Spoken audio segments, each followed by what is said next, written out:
In to je včasih še pomembnejši del, kakor pa same besede. Ker če rečem, da napišem tlele na tablo, ja. In zdaj bi rekel človeku, no daj preber. Bi rekel, ja. Potem pa, ko opremiš to, pa rečeš, pri prvi besedi dodaš en vprašaj, pri drugi besedi dodaš pa klicaj. Zdaj smo dali pa drugačen namik, kako je. Ja. Zdaj smo pa čist nekaj drugega iz tega izvlekli, ne? Kar pomeni, da ko naš govor primerno opremimo s to melodijo, s tem gibanjem, s pravimi poudarki, takrat mi sogovorniku v resnici dajemo ves čas navodila, kako naj naše sporočilo razume. Po drugi strani, ko pa govorimo, pa ni šans, da ne bi uporabljali vejic ali pik. Takrat so pa zelo prisotne, če hočeš, da te na drugi strani razume. Prav razume. Tako prav razume. In spet imam en tak primer, ki ga dostikrat dajem na delavnicah, da napišem na tablo: ne želim se videti s tabo. In zdaj reče, no preberte, ne? In en prebere gospa in reče, ne želim se videti s tabo. Ne, jaz nisem tako mislil, pa dam vejco vmes. Ne, želim se videti s tabo, zaradi ene vejce. In zdaj vejco pri pisanem tekstu, z vejco nakažemo, kako je treba to razumeti. Pri govorjenju, to je pa zdaj važno, pri govorjenju, in to gre za zasebno komunikacijo ali pa za javni nastop, pa te stvari delamo s poudarki oziroma pavzami vmes. Ne, želim se videti s teboj. Ko pa govoriš, ne, pa če veš, kaj govoriš, takrat pa avtomatsko slediš tej notranji logiki, boš pravo stvar izpostavil. Zdaj te bo dobro razumel, na pravem mestu boš naredil pavzo. Boš vedel, da recimo na koncu stavka je najbolj pomembno. En stavk imam. Nisem rekel, da je on ukradel ta denar. In zdaj, če bi ga dobil napisanega, naprimer ga je na sodišču ena tipkarca napisala, ga lahko razumeš na, ne vem, koliko sem naštel, 5 ali 6 različnih načinov. Lahko rečeš, nisem rekel, da je on ukradel ta denar. Lahko poudariš, nisem rekel, da je on ukradel ta denar. Sem napisal, nisem rekel, da je on ukradel ta denar. Pozdravljeni, dragi gledalci, v novem AEK podcastu. To pot ponovno, ali spet, kakor bi rekel, na temo jasne komunikacije. Kako se izražati, da nas razumejo tako, kot želimo, da bi nas razumeli. In sem v studio spet povabil Boštjana Romiha, strokovnjaka na področju jasne komunikacije, javnega nastopanja, poslovne komunikacije, dolgoletnega televizijskega in radijskega voditelja, moderatorja, voditelja prireditev. Verjamem, da ga posebej ni potrebno predstavljati, ker ga velika večina že tako pozna. Povabil sem ga ponovno, da bomo nadaljevala s pogovorom, ki sva ga imela že poleti, pa sva pač do nekje prišla, malo smo vmes jadrala na različnih koncih, da poveva še kaj več o tem, kaj vse vpliva na komunikacijo med ljudmi, kako na to komunikacijo vplivajo, kako na to komunikacijo vpliva telo, dihanje, drža, stvari, s katerimi se še posebej AEK ukvarja. Predvsem zato, ker v AEK-ju jasno, razumljivo, natančno in primerno komunikacijo zelo čislamo. Predvsem zato, ker smo ugotovili, da obstaja pojav tako imenovanega informacijskega vakuma, ko nimamo dovolj informacij ali pa nimamo pravilnih informacij o določenih stvareh, o določenih dejanjih, določenih odnosih, določenih okoliščinah, ki potem, če se jih ne zavemo, ustvarjajo nered, entropijo, nezaupanje, razkol, neučinkovitost, v glavnem delajo škodo. In seveda, če ta informacijski vakuum kroničen, potem ustvarja kronične težave, kronična stanja tako v samem človeku, kot v njegovem družinskem življenju, partnerskem odnosu, starševskem odnosu, poslovnih odnosih, prijateljskih odnosih, v glavnem vpliva na vse področja našega življenja. In zato imam še toliko večjo željo in potrebo, da se o tem pogovarjam z ljudmi, ki se na javno nastopanje ali pa na splošno na komunikacijo, retoriko dobro spoznajo, zato da še oni dodajo svoje znanje, izkušnje, poglede na to. Tako da se pričujem na mal daljšem uvodu in lepo pozdravljam Boštjana. Živijo. Ponovno. Živijo, Aleš, najlepša hvala za ponovno povabilo. Sem vesel, da lahko nadaljujeva. Toliko časa sva govorila, pa očitno še vsega nisva povedala. In že ko sem šel v tebe zadnjič, sem imel občutek, da sem ostal par stvari dolžen, oziroma tako za nazaj sem se spomnil, te besede se lahko napačno razumejo, oziroma bi bilo še treba to dodati. Sem rekel, Pemtiš, sam jaz sem pustil nekaj informacijskega vakuuma tlele in bi bilo še treba kaj dodatno razložiti, da lahko tudi poslušalci nekaj od tega imajo. Sej, zato smo tukaj spet, ker nasplošno sama področje komunikacije je tako obsežno, da verjetno bi lahko posneli 20 ali pa 30 takih podcastov, da bi nekako vsaj na grobo zaobjeli celotno problematiko, ampak to bi bilo spet za večino ljudi verjetno tudi preveč, ker ena od slabosti, ampak od zahtevnosti jasne komunikacije je, da zahteva čas.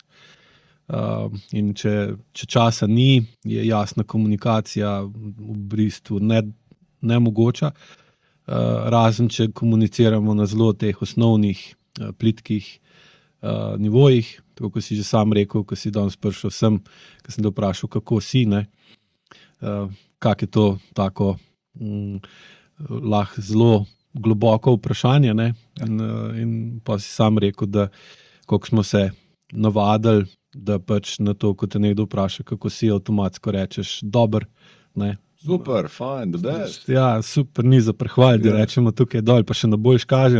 Tako, ja. In po drugi strani pa so se pa pogovarjala, kak bi bilo, če bi ti na to vprašanje, kako si ljudje dejansko po resnici povedali, kako so z vsemi podrobnostmi, koliko bi se nam ustavil čas, koliko bi se stvari zakomplicirale.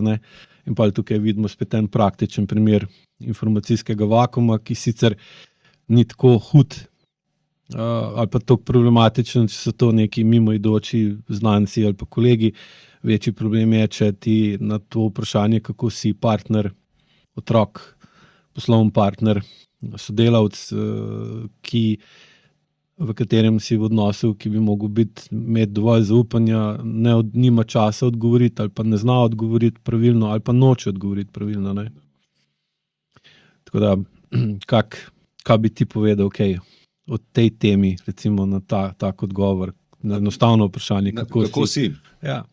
A veš, da me že kar nekaj časa me boli, ali pa tako, mislim, težko pristanem na to, da to postane mimobežna vljudnostna fraza, s katero ti navidezno izražiš zanimanje za človeka, v resnici te pa briga.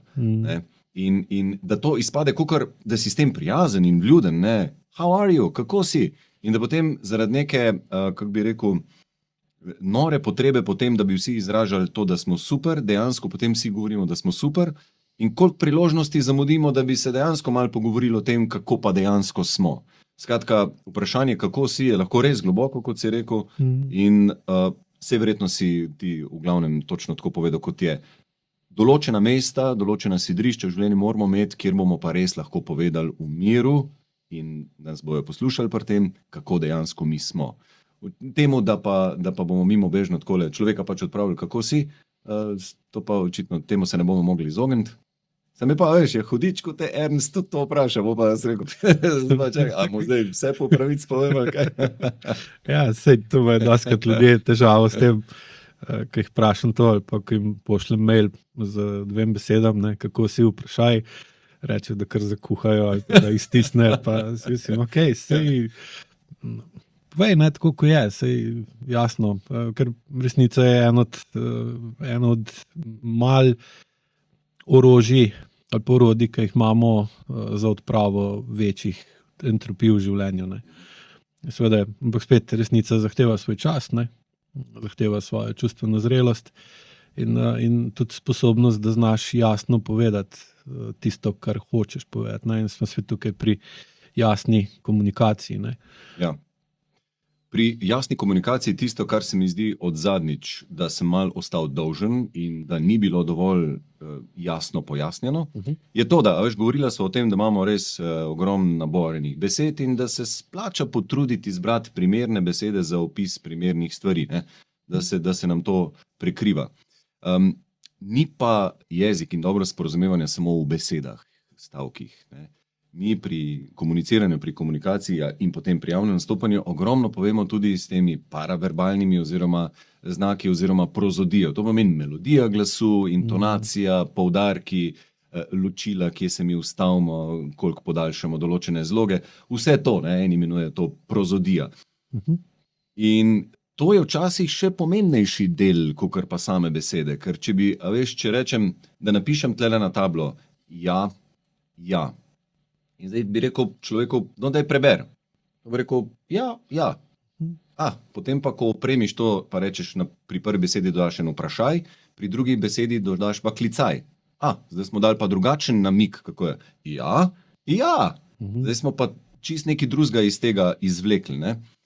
Kar pomeni, da ko naš govor primerno opremimo s to melodijo, s tem gibanjem, s pravimi poudarki, takrat mi sogovorniku v resnici dajemo ves čas navodila, kako naj naše sporočilo razume. In to je zdaj nujen del dobre komunikacije, da delam dobro z melodijo glasu, da delam dobro s poudarki.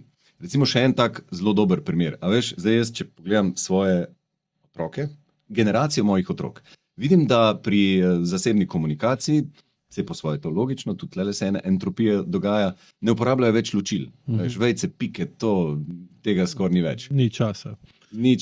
Ja. Sam, po drugi strani, ko pa govorimo, pa ni šans, da ne bi uporabljali vejic ali pik. Takrat so pa zelo prisotne, če hočeš, da te na drugi strani razume. Prav, razume. Tako prav razume. In imam en tak primer, ki ga dostikrat dajem na delavnicah, da napišem na tablo, ne želim se videti s tabo. In zdaj reče, no preberite, ne? In en prebere gospa in reče, ne želim se videti s tabo.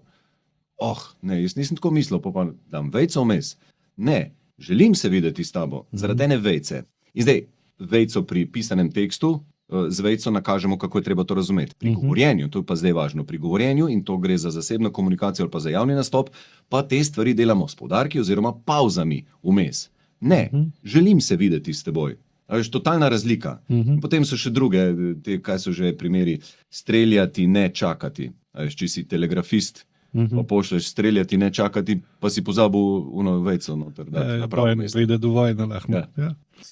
Zdaj, to sem imel tudi izkušnjo v srednji šoli, smo imeli profesor Plestenjak, je bil slovenščine in so ga vsi klicali vejca. In on je bil res en tak, človek bi rekel, diktator glede vejc. In je imel pravilo, da če si recimo v spisu pozabil, za vsako vejco, ki si je pozabil, ti je eno oceno znižal. Recimo, če si 4 vejce pozabil v spisu, si dobil 1. Pa si lahko imel vse ostalo prav. Je bil prav tiranski in nam je skozi ubijal v glavo, da vejce so izjemno pomemben del slovenščine ali pa slovnice. In jaz sem imel vedno probleme s tem vejcem, ko vejce postavljate. In je rekel, s tebe ne bom kol nič, to mi je prav rekel. Da sem pa še, sem je pa umrl, bil že takrat dosti star, sem rekel, no viš, da ni, bi mu pa knjigo poslal, ki sem jo napisal 2014, da bi videl, da se da. Ampak je pa zanimivo, koliko se ta stavek ponovi pri ljudeh, ki so kaj dosegli. A smo mogoče vsi kdaj v življenju slišali, iz tebe pa ne bo nič, ali pa ti sigurno ne boš? Jaz sem od ene pomembne osebe v mojem življenju, kot majhen otrok, ko sem bil še debu, slišal, ti nikoli ne boš normalno vitek. Takrat vem, da sem to, sigurno še zdaj nosim ta stavek. Se mi je globoko zapičil in je bil boleč skozi, ali pa da je mogoče, da je celo rekel, ti boš skozi debu. Pa ne vem, skratka me skozi to nekje. Pa pride do protesta. In pa rečeš, bom ti že jaz pokazal, da nimaš prav. In te pa spodbudi, da daš več od sebe in pa določenim uspe. In pa postaviš na vse, če gledaš večino zgodovine teh slavnih oseb, pa bereš njihove biografije, boš noter, po moje, v 90% primerov najdu, da jim je nekdo, ki jim je bil zelo pomemben v določenem trenutku, rekel, s tebe ne bo nikoli nič. In pa so pa pač uspeli. A je to po tvojem primerna motivacija za to, da dosežeš? Veš, ko doskrat v teh biografijah? Očitno je. Ko so mi metali polena pod noge, več strasti sem dobil, da bi jim dokazal, da sem boljši kot to. A je to prava in primerna motivacija? Ja, vsekakor je, sem ima pa pol veliko stranskih, neželjenih stranskih učinkov. Ne. Ker tukaj pol govorimo, zdaj, če ti nekdo, ki ti je ful pomemben, ti to reče, te s tem da v nemoč, ne. Zato, ker ima na tebe njegov mnenje velik vpliv, se pravi, da spoštuješ ali ti velik pomen. Vem, da to je bilo leta 93, ko sem šel do enega znanega serviserja koles v Novem mestu, takrat, ko sem hotel odpreti servis s kolesi, nisem imel pa nobenih izkušenj, sem šel do njega, pa sem mu rekel, da bi delal pri njem 3 mesece zastonj, da bi se naučil kot vajenec, da bi se naučil koleso šraufati, ne. In mi je rekel, ti od tebe ne bo nikoli serviser, ne. In pol sem pa v bistvu kupil knjigo, kako popravljati kolo, in sem se s knjige učil kolo popravljati, zraven pa kar odprl servis, pa sem se zasproti učil, ne. In pa v bistvu čez 10 let je bil moj servis pa trgovina večja od njegove takrat, ne.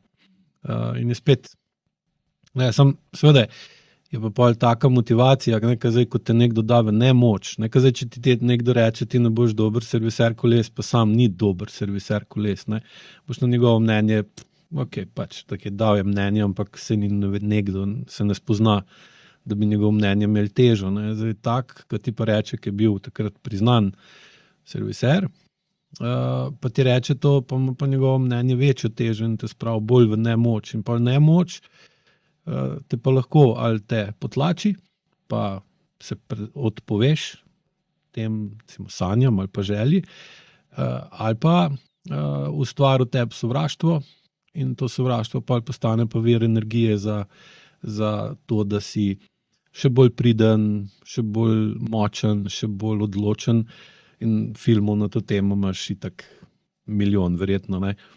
In pa lahko to sovraštvo uporabiš za razvoj, da postaneš nekdo, kar nikoli ne bi bil drugačen, sam pa pride pa v določeni točki v funkcijo pravilo, da tisto, kar te pripelje na vrh, te bo z vrha tudi odpeljalo, ne. In zdaj, če ti v določeni točki, ko prideš na določen vrh, ne zamenjaš vira energije, ne, da iz sovraštva, ker zdaj, ko enkrat ti postaneš dober, ne, nisi več nemočen.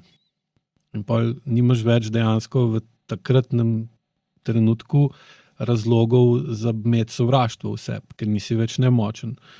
In pa moraš takrat zamenjati, da to izgovorim iz IQ logike, ne, moraš to voljo po življenju, ki ti jo daje sovraštvo, zamenjati za željo po življenju, ki ti jo daje pa ljubezen do življenja, in to je čist drug vir energije, ki pa ni toliko močen kot sovraštvo, in pa moraš takrat iti v manj zahtevna vedenja, ker je vir energije manjši, ampak takrat, ko si že toliko dober, si že vzpostavil sistem, da nekaj deluje, ne. In pa greš lahko recimo iz direktorja podjetja ali pa ustanovitelja podjetja v lastnika, in pa drugi ljudje delajo zate, ne. In pa ti lahko podjetje vodi z željo po življenju, prej si mogel ga pa držati gor z voljo, ne. In zdaj, če tega ne narediš pravočasno, se začnejo pa kazati posledice zlorab v obliki napak, poškodb, nesreč, Murphyjev zakon se recimo skokovito poveča, to lahko vidimo recimo sploh pri športnikih, je to zelo pogosto, ne. In tukaj imaš pol ta recimo primer, koliko to laufa, ne. In ko ti taka oseba reče, da s tebe ne bo nikoli nič, ne, ko je recimo Vejca rekel v srednji šoli, ne, da se vrnemo nazaj, ne, na Vejce, je dejansko, vidiš, koliko je Vejca pomembna. Ja. Je pa res, da dajmo biti realni, ne, bi jaz rekel, če pišeš spis, so ene vejce, ki so manj pomensko pomembne, pa bom še zmeraj čist fajn razumel tvoje sporočilo in isto pri govorjenju. Včasih pa ta pauza, premor, pa katero besedo znotraj tega poudariš, izpostaviš, to je pa po mojem mnenju kar nujno. No, in zdaj, če se vrnemo spet nazaj k javnemu nastopanju ali pa k boljši komunikaciji na splošno. Koliko mi izpostavljamo ali pa koliko sledimo notranji logiki naše misli, naše povedi? Najlepše se vidi, kadar se človek na pamet nauči neko pesmico ali pa nek tekst, kako ta notranja logika večinoma kar propade. Ali pa, če nisi profesionalen bralec, bereš tekst, kar pomeni, da imaš delo s tem, da boš ujel te sintagme, da boš besede povezoval, da boš približno vezano do pika prišel in zaradi tega pozabiš na notranjo logiko. Sploh ne veš, kaj si prebral in tudi poslušalec ne more tega slišati. Ko pa govoriš, ne, pa če veš, kaj govoriš, takrat pa avtomatsko slediš tej notranji logiki, boš pravo stvar izpostavil, da bo dobro razumel. Na pravem mestu boš naredil pauzo. Boš vedel, da recimo na koncu stavka je najbolj pomembno. En stavk imam. Nisem rekel, da je on ukradel ta denar. In zdaj, če bi ga dobil napisanega, naprimer ga je na sodišču ena tipkarca napisala, ga lahko razumeš na, ne vem, koliko sem našteval, 5 ali 6 različnih načinov. Lahko rečeš, nisem rekel, da je on ukradel ta denar. Lahko poudariš, nisem rekel, da je on ukradel ta denar. Ampak sem napisal, nisem rekel, da je on ukradel ta denar. Ona je bila. Nisem rekel, da je on ukradel ta denar. Nisem rekel, da je on ukradel ta denar. Nisem rekel, da je on ukradel ta denar. Fotoaparat je ukradel. Mal pretiravam seveda, ampak samo zaradi tega, da pokažem, to je sledenje notranji logiki, torej sporočilo ti ustrezno predam, ampak to sem naredil samo s poudarkom. Ono besedo sem, jaz pravim, poboldu. Si jo krepko, malo bolj jasno in glasno si jo povedal, si jo poudaril in zaradi tega mi drugače razumemo tvojo misel. In to je zdaj tista sočnost, zaradi katere te ponavadi ljudje rajš poslušajo, pa boljše razumejo. To se mi zdi, in to je zdaj ena praksa, ki bi bila super, če bi jo uporabljal pri vsakodnevnem govoru. Tam praviloma ampak bolj, kadar smo zagreti, kadar dokazujemo svoj prav. Kot čustva, ko imamo. Tako. In ko pa pridemo do javne izpostavitve, ko pa moramo malo večji skupini govoriti, takrat, ko nastopijo pa ta bremena odra, trema, takrat pa ponovadi ti poudarki niso več toliko zelo izraziti in zdaj zaradi tega nas lahko ne razumejo toliko dobro, ali pa tisto, kar je tudi hudič, je, da izpademo manj razgibano, preveč monotono. Monotonost je tudi en hud greh, da nisi dovolj dinamičen, da nisi dovolj razgiban, ali pa da si vnaprej že itak predvidljiv. Ja. Da se iz tvojega načina govora ali pa iz monotone, počasne, dolgovezne govorice že vnaprej ve, kaj boš povedal, ali pa da vemo, da bo ful časa trajalo, preden boš povedal svojo misel. Zaradi tega tudi lahko poslušalca mal zbeži. Kar je v svet vezano na pritisk, ne? Ko si rekel, trema, ne? Ker zdaj večji, ko je pritisk na tebe, pa tvoja čustvena zrelost ni kos temu pritisku, bolj se ti dvigne mišičen tonus, ne? Okay. In višji, ko imaš mišičen tonus, bolj si neprevoden, bolj si trd, bolj si gost, ne? In bolj si monoliten in postaneš pa tudi jasno monoton, ne? Ker telo izgubi spontanost pa dinamiko gibanja, spreminjanje oblike, ne? Zdaj, če ti ne moreš spreminjati ali pa zmanjša se ti sposobnost spreminjanja oblike telesa, se ti zmanjša tudi sposobnost spreminjanja melodije, barve glasu, ne? Ker tudi nasplošno vedno več strokovnjakov, ko berem to področje, se strinja s tem, da je najprej bila pesem, potem se je razvil govor. Da je človek najprej v dolg nazaj, ne? Je prišlo iz teh različnih zvokov, ki so jih uporabljali za komunikacijo, je nastala melodija, ne? In smo se sporazumevali skozi petje, ne sicer tako kot danes imamo pesem, ampak na tak način in potem je šele iz petja se razvil govor. Ker zdaj petje pa melodija je doma v desni možganski polovici, ne, ki je bila prva, glavna in najbolj aktivna v človeškem živčnem sistemu. Govor je bolj doma pa v levi možganski polovici, ne? In zato recimo nekdo, ki je cla, ne? To je posledica leve možganske polovice, ne? Pa zablokiranosti, ko pa poje, ne? Petje je pa iz desne možganske polovice, ne? In pa seveda je tudi to, ne, da bolj ko si razburjen, ne, ali pa bolj ko si v stiski, manj ti dela desna možganska polovica, ne, ki se ugaša in leva prevzame primat nad vedenjem, ne. Leva možganska polovica pa zelo slabo operira s čustvi, ne. In pa seveda je tudi govor bolj monoton, pa enoličen, pa nima melodije, ker melodijo dodaja tvojem glasu, pa govoru desna možganska polovica, ne. Zdaj bolj, ko ima nekdo tremo, pod večjim pritiskom, bolj se zategne, bolj gre v simpatično stanje, manj mu desna dela in bolj izgublja to, pa bolj postaja monoton, ne. Super, tudi skozi IQ tole spoznati. Ker tisto, kar je moj vtis, ko delam s človekom, se mi zdi, da se človek ukvarja bolj s tem, kaj že moram povedati, z tem spominskim priklicem besed oziroma stavkov, in takrat se potem zgubi ta normalno, logično razmišljanje, ne. Torej, kadar se bolj na pamet naučimo, kadar znamo bolj na pamet stvari, takrat imamo včasih večji izziv, da bomo res dobro povedali. Kaj pa pri tebi, če razmišljaš o sebi, tvoja glavna prednost kot govorca ali pa govornika? Kaj bi dal in kako si to razvijal skozi svojo kariero? Meni je zanimivo, meni je všeč ena knjiga od Susan Cain, ki z naslovom Tihi, ki govori o introvertiranih ljudeh. Mi je takrat padla v oči, ko sem že vedel, da sem introvertiran, ko sem že parkrat teste delal v različnih življenjskih obdobjih, vedno znova izpadel introvertiran in bi rekel, da je to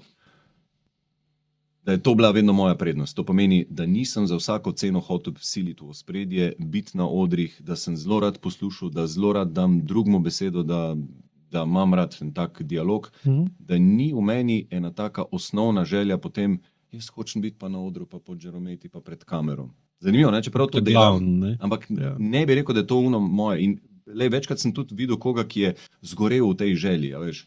Ko se je bolj sekiral, sam da bo pred kamero, sam da bo na odru, sam da bojo žarometi, in je pogorel v tej želji, ali pa da je premalo pozornosti usmeril na to, it's not about you, ne. Mislim, daj ti nekaj povej ljudem, ne, daj ti nekaj razmisli, kaj boš povedal, kako boš povedal, boš nekaj predal. In če ti usmeriš pozornost, jaz bi rad tlele nekaj naredil za vas, ali pa, bi rad nekaj vam dal, ne, potem se mi zdi, da imaš super izhodišče za vsako javno nastopanje. Mislim, da je bil Simon Sinek, ki je enkrat rekel, da pri public speaking, torej pri javnem nastopanju, tukaj v angleščini se bolj sliši, je rekel, show up to give. Ne bo to vaše osnovno izhodišče. Show up to give. Pridi gor zaradi tega, ker bi rad nekaj dal. Ne zaradi tega, ker bi ti rad fajn izpadel, pa ker uživaš v tem, ker se ti zdi cool, da se boš gledal na posnetku, pa da si nastopil na tem TEDx odru ali pa na tej konferenci. Ampak dej, kaj boš dal, kaj boš povedal, dej, ne bo to prvo izhodišče. In se mi zdi, da v resnici sem to zmeri nekako hotel. No? Da mi je res najbolj grozno, nerodno bi mi bilo, če bi moral ljudi vleči za nos, ali pa če ne bi imel nič za povedati, nobene vsebine za predati. Da bi prišel oddelati nekaj tam. Ja, ali pa tisti, da bi nepreverjene stvari govoril, take, za katerimi ne stojim.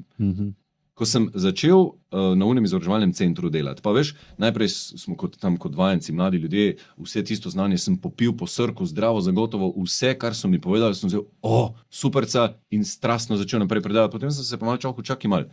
A te stvari dejansko funkcionirajo? A sem jaz to sprobil? Ne. In potem mi je postalo malo nerodno in zoprno, ker sem hotel izluščiti, kaj od tega meni dejansko na odrih, pri govornih, takih in drugačnih izzivih funkcionira. Tako da sem si potem kar več ali manj svoj sistem naredil, ne, do tistega, do česar sem se sam dokopal. In določene stvari sem potem rekel, moj bog, zakaj sem jaz to tako nekritično včasih ljudem razlagal? In sem sodijo recimo eni odstotki, ki jih vedno znova pri komunikaciji srečujemo, gotovo si že ti tudi slišal za njih, 55, ponovadi dobimo tak graf, pie chart, tako tortico gor, da 55% komunikacije je telesna govorica, 38% glas in 7% vsebina. Ponavljam, to so res popularni odstotki, velikrat jih bomo dobili navedene, ampak kakor so popularni, so tudi v največji večini napačno interpretirani in, če mene vprašaš, zlorabljeni, ker jih ljudje popolnoma narobe razumejo, na napačen način naprej razlagajo in kakšne vse interpretacije sem že tlele slišal in tudi jaz bil včasih med njimi, ki sem rekel, ja, veste, telesna govorica je najbolj pomembna.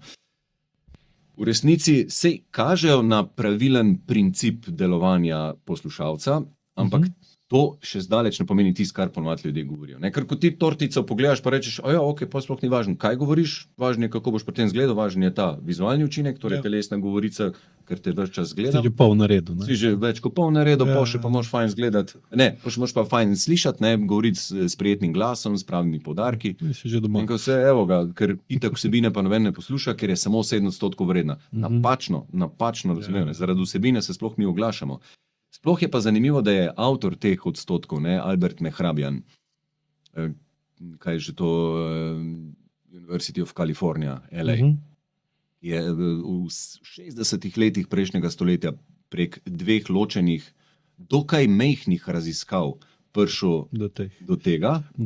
In potem iz teh 2 raziskav nam menda zelo dvomljiv način združil neke te številke in jih po svoje zapakiral v te odstotke 55, 38, 7. Po moje se on niti ni zavedal, kakšen val bo sprožil, kakšno snežno kepo bo sprožil in kako bodo to ljudje potem veselo, napačno interpretirali in nosili po svetu s čist napačnimi razlagami.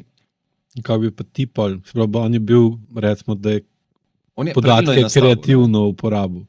Kreativno, ja, uporabo. Veš kaj, toliko tudi nisem šel, te številke nisem razumel, zakaj. Torej, iz 2 različnih je vzel in potem skombiniral nekako in dobil en svoj odstotek in menda je znanstveno dvomljiva ta metoda. Tisto, kar sem bral kritike na to. Predvsem potem sta bili 2 ločene raziskavi, ki sta se ukvarjali samo s tem, kako je že bilo, da samo s komuniciranjem čustev, samo všeč, ne všeč. S tem se ukvarjajo, mi pa iz tega delamo. Potem bile so samo ženske, so bile udeležene pri tej raziskavi, samo ženski spol. Tako da je en seznam teh, jim rečemo nedoslednosti ali pa kakorkoli, in potem sam avtor, še zdaj na svoji spletni strani, izrecno razlaga, kako je treba te odstotke razumeti, res kot eno opozorilo, ne s tem opletati kot svinja z mlekom naokrog. In kaj bi pa ti iz svojih izkušenj določil te odstotke, čeprav koliko je sploh smiselno in vse to, ki v principu to drži. Drži tako, da očitno ljudje tvoji telesni govorici bolj zaupamo kot tvojim besedam. Torej, če se, jaz ponovadi to razložim na tak način, če se ti pred mano treseš, pa imaš široko izbuljene oči, mi daješ vse jasne znake, da te je strah. In mi rečeš, ne, ni me strah, sem sproščen in pogumen. Se mi zdi, da težko najdeš normalnega človeka, ki bi temu verjel tem besedam. Bolj bo verjel temu, kar jaz vidim na tebi. Ne? Bi pa tudi v njih 7% dvomu. Ne? Absolutno. Ne? In potem, če pa bi zdaj oči zaprla, pa bi jaz poskušal z enim zelo visokim, rezkim glasom ti povedati, da sem zelo umiren in sproščen, pa da bi govoril v zelo hitrem tempu, da ti jaz rečem, ta trenutek sem zelo sproščen. Spet ne bi verjel, da sem sproščen, ker se v glasu sliši nekaj drugega. In se mi zdi, da spet smo tako naravnani, da to, kar slišim v glasu, temu bolj verjamem, kakor tvojim besedam, ki spet pravijo, zelo sem sproščen. Tako da, princip je ta prav. Ampak, a veš, do teh razlag, najbolj te so mi bile obskurne, da, ko pol rečejo ljudje, ja, 55% je vizualnost, kar pomeni tudi važno, kako boste naredili PowerPoint in važno je, da ljudem nekaj pokažete, ker smo ljudje tako zelo na slikce ali pa ne vem, kakorkoli že to razlaga. Mislim, PowerPoint sigurno ne sodi med teh 55% oziroma v tisto, kar je Mehrabian tlele razlagal. No, to je ena taka zanimivost, ne, da če se lahko gledamo, bomo telesni govorici zelo verjeli. Pa ti lahko z telesom pa z glasom poudariš ali pa zmanjšaš verodostojnost tistih 7% vsebine. Ne?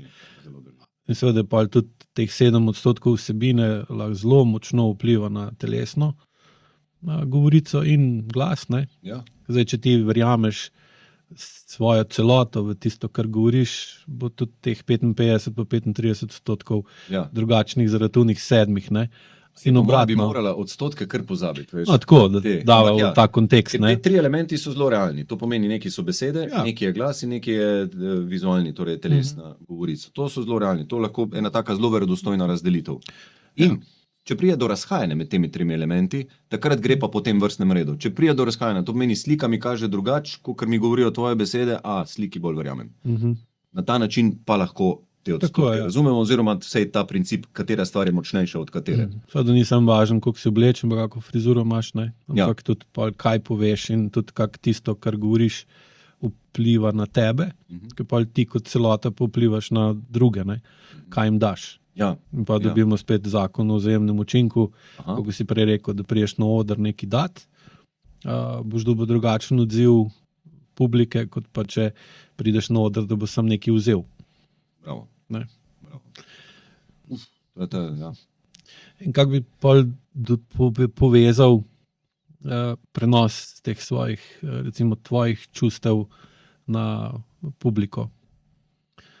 Kak si videl to, kakšne odzive si doživel že vse v karieri, verjetno pozitivne in negativne, ali pa neutralne. Ja, ali pa neutralne. V resnici ljudje v publiki se mi zdi, da so vedno vsej nekoliko vljudni, ko gre za tiste odre, na katerih sem jaz nastopil. To ni zdaj stand-up komik, ki gre v nek bar, pa ga lahko tudi žvižgajo, ker so ljudje, ne mi težiti. Se ne strinjajo s tistim. Iz takih izkušenj ne izhajam, pa bi mogoče bilo boljše, da bi kdaj tudi ki izžvižgali in to. Tako da zame je že, če ljudje so neutralni, če ne vidim odziva, če ne vidim nekih iskric v očeh, ali pa da mi vsej kdo pokima, takrat se meni že prižigajo lučke, češ nekaj ni v redu, nekaj ne delaš ok. Kaj pa narediš? Zanimivo, da odgovornost zmeri prevzamem jaz, ne. Se mogoče to celo tudi slabo, ker vidim, da včasih bi bilo boljše, če bi pomislil, jaz sem dal vse od sebe, Bog pomagaj, ne. Jaz pa zmeri, nekaj nisem dober zaznal, ali kaj, nekaj je treba narediti. V vsakem primeru, stik z občinstvom se dela tako, dober je, če se skušamo tudi čustveno povezati na ta način, da jaz občinstvu razložim, da sem jaz tudi normalen človek, ki zna na stvari gledati podobno kot moje občinstvo. Da znam neko notranje kimanje vzbuditi. Če ti pri ljudeh vzbudiš tisto, da rečejo, pišo, ko sam res je. Ok, zanimivo. Ali pa občudovan, da rečejo, wow, koliko pa on ve. Ali pa, kako je pa dober tole trofu. Tukaj se mi zdi, da sigurno dobiš eno čustveno povezavo. Tako kot pri nekem zdravilstvu. Če nekdo dobro diagnosticira tvoje težave, se mi zdi, da si že takoj njegov. Takrat, ko imaš ti probleme, pa ti nekdo reče, da vem, koliko imaš ti izkušnje, pa vem, da si resen človek, pa da ne boš tega zlorabljal, ampak si predstavljaš, en prijatelj ima izkušnjo z eno, tukaj lahko rečem ciganko, ki ga je na parkingu govorila. Lahko rečem romkinja, ampak zaradi tega, da vidimo ta lik ženske, dejansko ženska s culo, in je prišla do njega in rekla, ti imaš težave z ledvicami in neki, ali tvoj oče ni več živ. Skratka, on je bil šokiran, dejansko je prišel iz avta, kako ga je ona prebrala, ker je očitno neki trofla. Ko človek pravilno diagnosticira neko tvojo težavo ali pa neko stvar, se ti zdi, moj bog, on že kar pozna rešitev za moje težave. No, zanimivo, potem ga je z malo gostobesednostjo mu je še spula nekih 200 ali 50 evrov, je uspel ji dati, zaradi tega, ker mu je s tem, ker ga je toliko dober trofla. Nekaj je drugo od nje. Je nekaj, tako? In potem zaradi tega se mu je tudi zdelo, da je to nekaj očitno nadnaravnega in on rekel, če boš pa zdaj nekaj mi dal, bo pa se ti nekaj popravilo, ne vem kaj, na kak način je to izposlovala. Skratka, nekaj je pustil. Neverjetno. In se mi zdi, da zdravilci, bi to, pa mogoče tudi nekateri to zlorabljajo. Seveda, vsako stvar nekdo zlorablja. Kot dober nekdo poštudira, se nam zdi, kakor da ima potem že tudi ključ do rešitve naših problemov. A pa da če rečemo najbolj te banalni televizijski neki vedeževalci, zdravilci, veš. Reklame, ne? Ne. Koliko ste stari, 70? Se mi zdi, da imate malo težave z ženskimi organi, z mehurjem neki. Križ vas boli. Pa rečejo, točno, koliko ste vedeli. Koliko ste vedeli. Taka klasična. Ok, pa če gremo nazaj na javno nastopanje. Veš, če ti tako pronicljivo znaš nekaj nagovoriti, kar je realnega v občinstvu, ali pa nekaj, kar je zdaj v zraku. Očitno nekaj, sploh kar je nekaj očitno. Ali pa če si o tem malo ne upamo govoriti, tam je malo nerodno, vsi pa vemo, da je. Takrat ponavadi dobiš vsej kakšno povezavo, vsej kakšno simpatijo. To se mi zdi je dober recept. Naprimer, veš, Da ne govorim eno tako vsakdanjo situacijo, ki se mi zdi, da se vsi malo nasmejimo. Da rečem, a veš, ti, ko greš na bencinsko pumpo, pa hočeš točno za 90 evrov tankati, ali pa recimo za 50, ker imaš 50 in točno 50 imaš, nimam nobenega drugega, in točno na 50 in hočeš naciljati. Meni zmeri se mi zgodi, da je na 3 centa, veš, malo več. In se bojo ljudje nasmejali. In da bi bila to istočnica za kakorkoli naprej nadaljevati ta govor, bi rekel, to je dober način, kako so ljudje rekli, pišejo, kaj sem res, v tem se pa malo najdemo. Se poveže. Taka vsakdanja, vsi smo enako, tlele se lovimo s tem, ta ročka, da vse malo nagaja. S tem prebiješ let. Morda je to eden izmed načinov. Potem je to, da pokažeš, da si ranljiv v iskrenosti, glede človeški, krval pod kožo. Pričemer je pa tukaj, jaz rekel, da so pa, moraš res enačbo 4K, kdo sem jaz, komu govorim, kaj govorim in to mi da kako. In to mi bo tudi zdrava kmečka pamet povedala, koliko te moje ranljivosti je primerno na mestu. Da je ne zlorabiš, ne? Ja, ali pa da sam sebe ne pluneš v skledo. Če ti kot ne vem, stopiš na oder, stopiš pred ljudi kot nekdo, ki pa je zdaj v tej kritični situaciji edini vreden zaupanja. Ti boš pa priznal svojo ranljivost, pa da v resnici nisi vreden. Ne vem, če bo takrat to na mestu. Ne, seveda ne. Ja, ker pa jim narediš nasproten učinek, ne? Nasproten učinek. Da vem, predsednik prišel gor, ravno kar izvoljen, pa bo rekel, v resnici se zdaj tresem in nimam pojma, kaj bi povedal, tako me je strah. Ne vem, in vedno sem sovražil javno nastopanje in imam prazno glavo in večino svojih rešitev so mi moji svetovalci pomagali sprejeti. Žena doma mi pa itak gospodinjstvo rešuje in jaz se ne počutim sposobnega za ta položaj. Si predstavljaš? In bi rekel, ampak ker svoje ranljivosti, zelo iskreno, avtentično sem povedal svojo resnico, neprimerno. Ne bi svetoval, da se ne tako ne pripravi na javno nastop.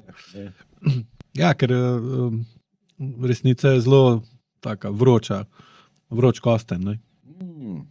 Resnica. Zadnji sem bral Aristotela, to se zdaj bolj nobel sliši, kar je res, ampak tako odprl sem njegovo retoriko knjigo in sem naletel na zanimivo en odlomek, kjer mati prepričuje sina, naj se ne loti javnega nastopanja in pravi tako, poglej sine, če boš ljudem govoril resnico, te bodo sovražili. Če boš pa ljudem lagal, te bodo ljudje sicer ljubili, ampak te bodo bogovi sovražili.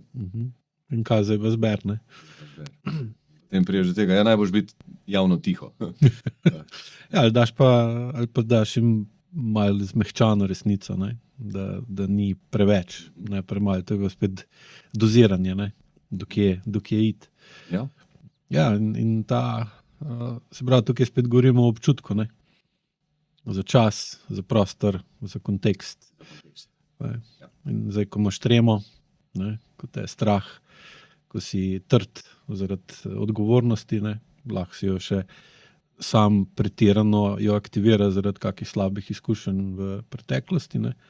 Tukaj tudi, ko imam recimo ljudi, ko imajo take težave z javnim nastopanjem, običajno prideva do težav ali pa slabih izkušenj z javnim nastopanjem v šoli, ne, ko sem mogel kaj pesmico povedati ali pa predstaviti neko temo, pa o njej govoriti 5 minut, pa so pa bili vsi, so imeli recimo slabo izkušnjo, ne, pa se ti to zapiše noter v živčen sistem in pa se ti vsako nastopanje štarta z tem predznakom, ne, in je pa zelo težko najdeti to neko umirjenost, premišljenost, da sploh lahko razmišljaš na tak način, ne, kdo sem, kaj sem, kje sem in kako naj povem, ne.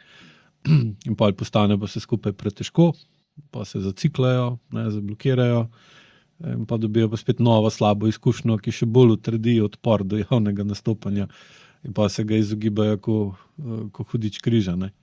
Zanimivo. Pa se mi zdi, da velikokrat imamo ljudje te prve negativne izkušnje z izpostavitvijo, z govorno izpostavitvijo pred občinstvom, seveda najprej iz šole.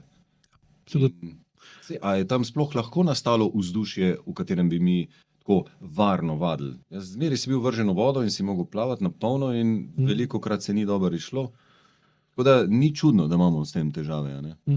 Kaže pa tudi na to moč, ne? Če delaš napake pred drugimi, koliko je to bolj zoprno. Če delaš sam zase, ni problema. Če pa so vate uprte oči občinstva, pa potem slabo izpadeš, kakor si recimo v šoli naredil, zaradi tega je potem to lahko travma, da se ti nekam zapiše. Ker če bi doma, pa ti spodleti, ali pa pred svojimi starši, ki se potem ni problema, pa lahko 10krat slabo poveš, pa ti ne bo nič takega. Ja, in zdaj, če tukaj greva naprej, pa pogledava, kako recimo moški odreagira na napako ali pa ženska. Ne? Kaj opaziš, recimo, ko učiš javno nastopanje moške pa ženske v tem kontekstu? Se pravi, ker logično je, da če ženska naredi recimo napako, so lahko posledice bistveno hujše, sploh za otroka, ne? Če je mati, kot če moški naredi napako. Ne? In seveda tudi nasplošno je znano ali pa se ve, da ženske na napako odreagirajo bolj dramatično, bolj močno, bolj čustveno kot moški. Še posebej pa, kaj je recimo z vidika IQ-ja, razlika je, da se morajo ženske na napakah bistveno boljš učiti, pa trajno učiti kot moški. Ker če ženska recimo ponovi napako, je verjetnost, da bo ta napaka usodna, ne, veliko večja, in zato imajo veliko bolj tisti, recimo, slonovski spomin in si napake veliko bolj k srcu vzamejo in za naprej. Ne. Moški pa te napake pa pozabimo in jih pa seveda tudi lažje ponovimo. Ne. In zdaj recimo, kako vidiš ti, ko recimo delaš tako z moškimi kot ženskami na tem področju, to, če opaziš to razliko, kak se na napako pri, recimo, ko jih treniraš, odzovejo moški, ženske, kjer je lažje ali pa težje učiti. Zelo močno brskam po spominu, če bi znal iz tega karkoli tako organiziranega povedati, oziroma a je pravilo moški, ženske, ker... Ali pa koliko se pripravljajo eni ali pa drugi. Pripravljajo. Imam izkušnje z vsemi, imam izkušnje s hiperpripravljenostjo enih in drugih, imam izkušnje s kakšno osebo ženskega spola, ki jo je bolj kot vsebinska pripravljenost zanimalo vse drugo, ne? Rekel te stereotipno bolj ženske stvari. In a veš, v zafrkanci ljudje marsikaj tako povejo, slišijo, ne? A veš, v zafrkanci, seveda, to so zdaj totalno občutljive stvari in se jih tudi malo, po pravici povedano, me skrbi, kako se bodo razumeli, če jih povem. Ampak, a veš, slišal sem dostkrat, da se na televiziji reče, voditeljica, če je lepo oblečena in če ima lepo frizuro, oziroma, da to je osnova. Ne? Mora se počutiti lepa. Zaradi tega je vredno se zasekirati glede obleke, čevljev, frizure, make-upa in tako naprej. Meni je bilo to zmeraj zanimivo, ker mi je bila to res ta zadnja stvar. Vsebina, kaj bomo povedali, kako bomo štos izvedeli, kje bo punchline ven padel, kako se... In so me dostkrat tako izkušenejši režiserji in tako malo zabremzali, rekel, ne, pust, ženska rabi svoj čas, da se bo počutila lepa in samozavestna in tako naprej. Ok, smo se naučili. A veš, po drugi strani me pa zdaj, sploh v teh časih, me skrbi take stvari na glas povedati, pa čeprav sem od drugih to slišal, ne, se tega naučil, me skrbi, ali bo to zvenelo kot seksizem. Ok, vrniva se k tem različnim stvarem. Lej, jaz bi tako rekel, da tako pri enem kot pri drugem spolu opažam vse sorte. In zdaj, če rečem tiste najbolj tipične odzive ali pa tipične nevšečnosti, jaz rekel, naj se poslušalke in poslušalci sami v tem najdejo. Ne? Časih se tiče bolj enih, časih se tiče bolj drugih. Naprimer, ena izmed teh stvari. Utripanje vek. To že filmski igralci vedo, da če želiš ti odigrati nekoga, ki je bolj živčen, manj samozavesten, boš hitreje utripal z vekami. In tudi odziv ljudi, ki se zmedemo, ko ne vemo, kaj povedati, ali pa kadar smo zelo servilni, bomo več utripali z vekami, kar ti želim zdaj demonstrirati. Ne? In če hočeš izpasti bolj miren, samozavesten, boš te veke skušal spraviti pod nadzor in jih manj premikati, manj z njimi utripal. Manipuliraš pa lahko. Ne? To je zdaj malo manipulacija, Ja. ne? Ampak recimo, da utripanja vek bi lahko zaznal malce več pri ženskem spolu, tega odvečnega ali pa kazanja stresa z utripanjem vek.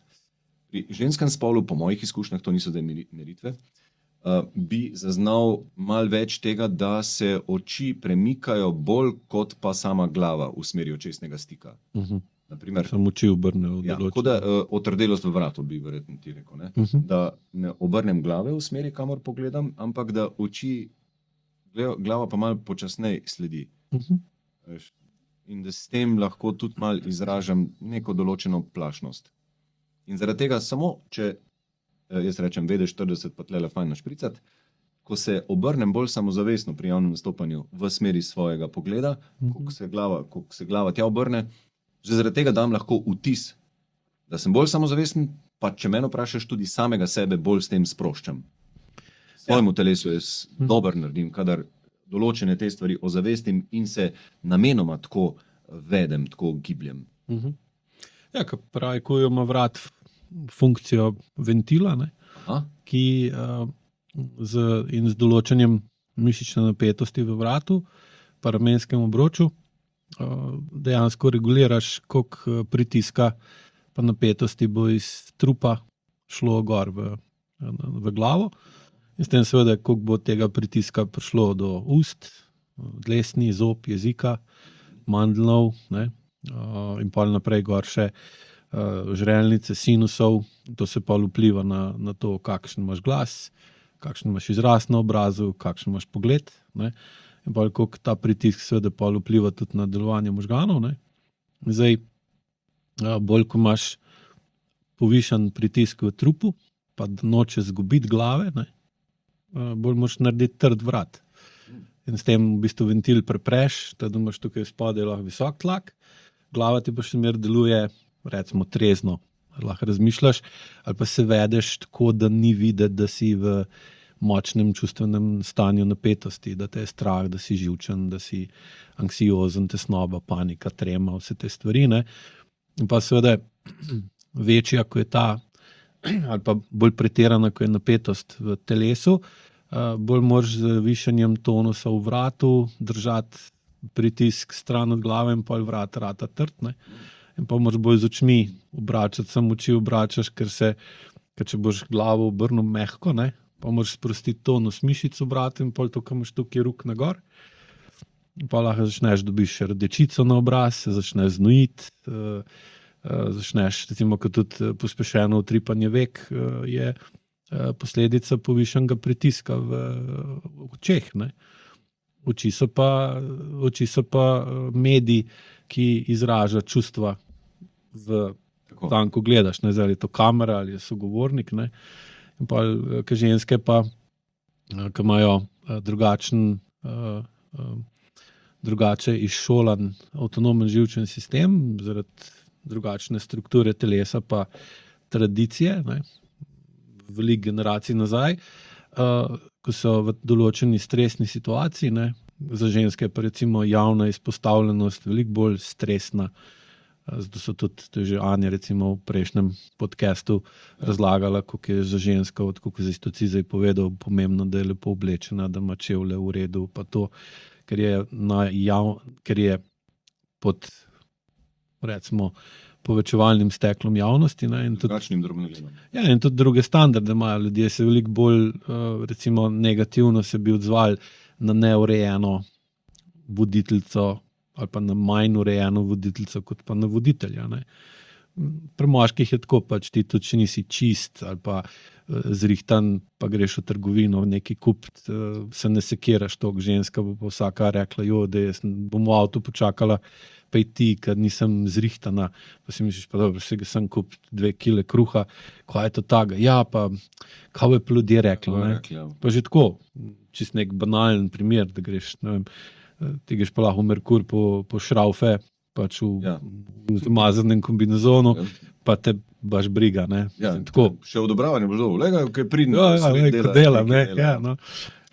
To je res hudič. In to bi, mislim, veš kaj se mi zdi, kot da si ženske sami malo tlele jamo kopljajo, ne? Ker to vrstnih komentarjev sem govorim spet malo pavšalno, ampak bojo več od žensk dobile, kot pa od moških. Ja, seveda. Mislim, jaz si ne predstavljam deca, da bi rekel, kako je polna zrihtana, pa je šla taka. Se mi zdi, da bomo moški to bolj normalno sprejeli, da bojo bolj ženske tukaj zavile z očmi. Bilo fajn, če bi se enkrat in moški in ženske tlele malo. Ker v odsotnosti žensk govoriti o ženskah, bilo boljše, da bi... Ja, če jaz najraje to ločujem, Ja? kot gledalci že tako vidijo po podcastih, ne. To je resno. Zaradi tega, ker je pol, kako so moški v ženski družbi, se spremeni vedenje tako moških kot žensk, ne. In ženske vplivajo na moške, moški vplivajo na ženske in pol dobiš drugačne odgovore, ne, drugačne odzive, drugačne pogovore v podcastu, če daš samo moške ali pa samo ženske skupaj, ker se pol to bolj resmo uživijo v določeno. Zato ponovadi tudi, sploh če so take zelo ženske teme, niti jaz ne vodim podcasta, ampak dam Nini, ne, da to naredi, ker je spet drugače. Če sem jaz v studiu, pa se pogovarjam o ženskami o ženskih stvareh, ali pa če je ženska v studiu, pa govori ženskami o ženskih stvareh, isto je z moškimi. Ne. No in tukaj, ne, ker tudi ena od stvari, ena od razlik recimo med ženskim in moškim telesom je ta, da žensko telo mora biti sposobno veliko večje kreativnosti kot moško telo, če hoče ženska ustvariti novega otroka. Ne. Ker če gledamo nosečnost pa razvoj otroka v ženski, je to izjemno kreativen proces, kjer se iz dveh ljudi ustvari tretje bitje, ne. In moško telo ni sposobno te kreativnosti. Ne. In seveda, če gledamo na osnovno AIQ pravilo, da struktura določa funkcijo, ne, funkcija pa vpliva na strukturo, vidimo, da ima ženska drugačno funkcijo, da ustvari otroka, kjer se združi ona in njeno jajčice z moškim spermijem, ne? In v bistvu vsak da nekaj, ona da jajčice, on da spermij in se iz tega ustvari nova, povsem nova, nikoli prej še ustvarjena oseba, se pravi zarodek, pa pol novorojenček. Ne? In torej mora biti ženska struktura telesa veliko bolj kreativna in sama kreativnost je pa v bistvu nered proti redu. Ne? Ker zdaj, če hočeš ustvariti nekaj novega, ne moreš imeti zelo urejeno okolje, ker novo urejeno okolje je predvidljivo okolje in tam se nič novega ne dogaja. Ne? Bolj, ker pa neurejeno okolje, seveda ne sme pa preveč neurejeno, v tem neredu pa lahko ustvariš nekaj novega. Ne? In pol je ženska iz tega vidika v notranjosti bolj neurejena kot moški in mora biti potem ona na zunaj bolj urejena, da ustvari ravnovesje, kontrast. Ker moški je pa noter bolj enostaven, manj kreativen, ne? Je pa lahko na zunaj bolj, recimo, neurejen. In tudi seveda, če recimo moški je zamazan ali pa neurejen, to manj škodljivo vpliva na delovanje njegovega telesa, kot če je ženska taka. Ja. Ker ženska ima tudi tanjšo kožo, je bolj občutljiva na recimo okužbe, drugače odreagira, če kaj strupenega poje, ne, kot moški. Manjšo odpornost ima, zaradi tega, ker je v notranjosti drugačna, zato da lahko postane mati, otroku. Ne. In jaz mislim, da je tukaj eno od razlogov, zakaj ženske veliko bolj obsojajoče nagonsko gledajo na druge ženske, če so bolj ali manj urejene ali pa neurejene. Ne. Super, to mi je všeč, da je to en drugačen namen, da ni samo škodoželjnost, fovšija ali pa obrekljivost. Jaz mislim, da je to nastalo v preteklosti zaradi tega, da so, ker biti urejen zahteva čas, ne? Zahteva sredstva, zahteva motiv. Ne? In zdaj, ženske so glih tako krvave pod kožo in se jim ne da vedno vlagati čas vase, ne? Da se zrihta, da razmisli, kaj bo oblekla, da se počese, da še naliči in pa rab dodaten motiv, da to naredi. Ne? In to so pol seveda ena ženska drugi v narekovajih pomagale, da so se prisiljene zrihtati ne toliko zaradi moških, kot zaradi drugih žensk. Ne. In pol so na ta način držale neko urejenost, ki je garantirala, da so bile ženske bolj zdrave. In pa tudi recimo, če gledaš te upornike ali pa upornice od punka do vseh teh, ne, pa vidiš, da so protestirali proti recimo starejšim generacijam, mladi, predvsem s tem, da so bili neurejeni, prav tako zapuščeni, pa tako, in to je pa šlo starejšim zelo na živce in so na ta način izražali nestrinjanje z recimo preteklo generacijo. Ne. Kreativnost v telesu, to mi je super izhodišče, ker nasplošno bi rekel, da ženske boljš obvladajo svoje telo. In to vidimo, če gremo na eno veselico, na plesišče, se mi zdi, in tudi pri javnem nastopanju. Tako da ženska prej pride v stik s telesom, boljš obvlada telo, da smo res fante praviloma, no to je zdaj res, čez palec smo bolj hlodi, bolj leseni. Malo teže pridemo do spontane, učinkovite telesne govorice. In zdaj, da preideva malo nižje, ne, na področje ramenskega obroča in rok, tukaj se bi takoj rekel, da v mojih izkušnjah imamo več moški težav s tem, kam roke, pa da dobimo neko elegantno držo in govorico rok, spontano, da tukaj ženska prej spontano začuti, kaj bi roka rada povedala, ker roke ni treba ničesar učiti, mi samodejno gestikuliramo. Potem, ko pride javni nastop, pa trema po vse to, pa se mi zdi, da je treba vse tisto nekam odstraniti, zmrzniti, roke so mi odveč. In da tukaj se ženske prej postavijo nek tak položaj in bodo prej začele spontano gestikulirati. In pri nogah, pri postavitvi, zanimivo, pri ženskah se po mojej izkušnji večkrat pojavi križanje nog, to pomeni, da ko se postavi, noge avtomatsko prekriža in da tako stoji in je hudič, ker si nestabilen, res se prej cukneš v eno ali pa drugo smer. Pri moških se mogoče včasih pojavi tisto, da preveč narazen stoji, malo preveč kavbojsko, kadar hočemo biti samozavestni ali pa izkazovati samozavest. To, da pa noge skupaj daje, ne, oziroma da prekriža noge, tudi v stoječem položaju, se mi zdi pa, da je tako, da ne rabiš niti biti nekoliko ajekujec, da to razumeš, ne, ali pa vse to težnjo, po mojem. Ja, da pride do tega, da je bolj lahkotna. Ne. A ja. Jaz sem pa v križanju nog videl zakrivanje oziroma obrambo najbolj intimnih, občutljivih delov telesa. Ne, ti se bolj, če prekriža kolena, ne stopala, ne gležnje. Ne. Ko gležnje prekrižaš, je bolj, v bistvu poskuša biti bolj v stilu kot balerina. Ne. Kako gledaš pri balerinah, balerina hoče ustvariti iluzijo, da lebdi. Ja. Da je nad tlemi, da je pravlična, da je nestvarna, ne? Da je neresnična. Ker vsi vemo, da pač vsak telo ima svojo težo in da gravitacija ima pač dejstvo. Ampak, če recimo dobro natreniraš ples, balet, ne? Dobiš občutek, kot da je taka brez težnosti, kot oblak, ne? In pa to prekrižanje nog v spodnjem delu v bistvu poskuša ustvariti podzavestno, ne, občutek lahkosti. Wow. Da je bolj taka lahkotna,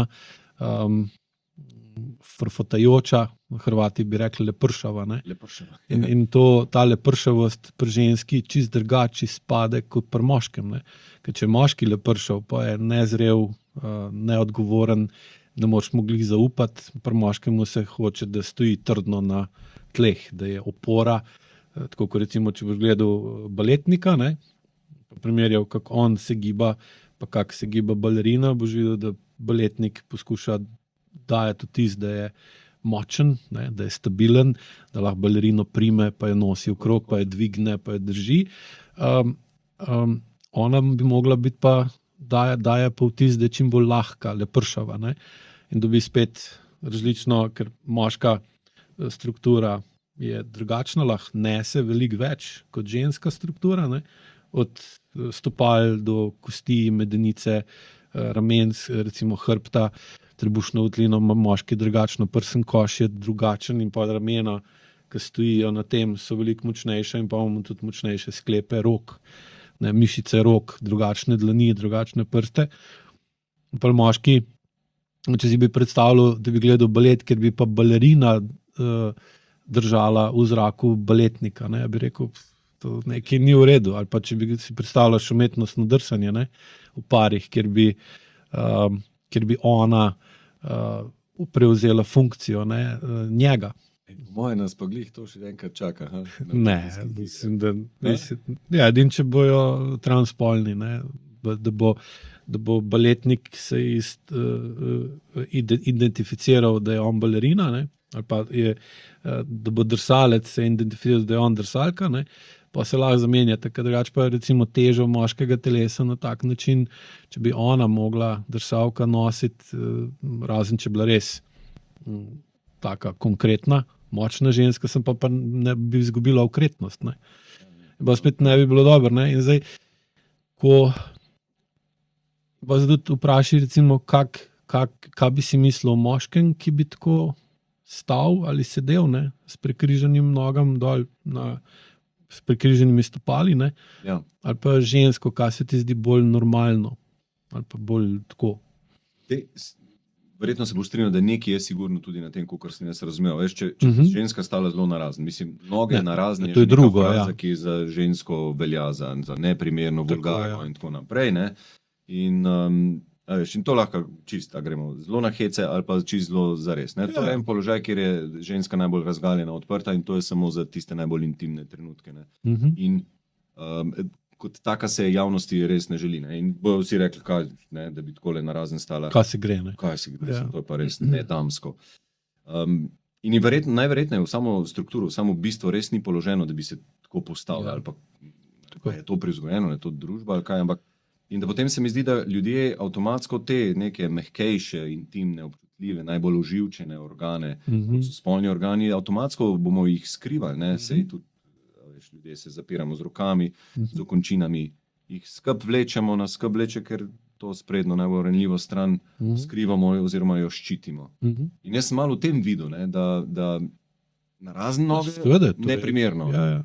kar pomeni, da pridna, pomeni, bomo dali rajš skup nogice in rokice in tudi ta pogled, veš, ko sem rekel, da samo oči, ne, torej trdost v vratu. Se mi zdi, kot da bi, če bi dobil eno skrajno podobo tega, si predstavljaš eno žensko, ki ima tisto puritansko, veš, rutico, ne, kot plašnice, veš, in lepo pride v cerkev in si ne upa niti pogledati, ker če se spomniš, včasih je že pogled spogledljiva je, ne, da je to veljalo za žensko kot negativna lastnost. Sramežljiva mora biti. Mora biti sramežljiva, ne sme niti gledati, ne, če bi pa preh pogledala sem in tja, pomeni, da nekaj ni v redu z njo. In da to, če so stoletja to vrstnega Preveč je svobodna, ne? Tako. V negativnem kontekstu, v tem primeru, ja. In dejansko moški je naredil veliko nasilja to vrstnega nad žensko. Seveda. To se skozi generacije ponavlja. In dajmo proslavljati te čase, ko lahko ogromno žensk na dober način res dober pove svoje stvari. Ne? Ja. Mi zdi, in imamo dele sveta, kjer absolutno je grozljivo, kar se tega tiče. Če pa bi šel zdaj čez YouTube pa pogledal vse TED in TEDx nastope, a veš, ne vem, a bi dobil občutek, da je moških več, pa da moškim bolj zaupamo. Jaz se spomnim, se mi zdi, da več odličnih nastopov strani žensk. Ja. So bile vsaka mal na svoj način, vsaka v mislim, da je bilo jasno, da tej ženstveni ali pa ženski energiji govori prepričljivo, kongruentno, kredibilno, vsebino, bravo, kapa dol, ti si lahko direktorica moja, z veseljem. Tako da, izvoli, da ne grem predaleč. No ja, se o tem se pogovarjava, ne? Ja. Kakšna je razlika ali pa podobnosti med moško komunikacijo pa med žensko, ne? Z vidika tvoje lastne prakse, kako opaziš drugačno in vpliv drugačne strukture telesa moškega in ženske in seveda posledično tudi drugačno vzgojo, ne? Drugačen odnos do majhnega otroka, če je moškega ali ženskega spola, sploh v preteklosti, ker to pa se seveda vpliva na to, kako se nekdo vede v sedanjosti. Ne. In koliko je recimo razlike, tudi Anja je rekla, da te ne vprašam v prejšnjem podcastu, da kakšne imaš ti izkušnje, pa kak ti vidiš če je pri moškem medenica potisnjena naprej oziroma zafrknjena proti gor, da ima sramno kost. Si gledal, no? Super. Ja, sem gledal in sem se zelo najdel v tisti tvoji razlagi.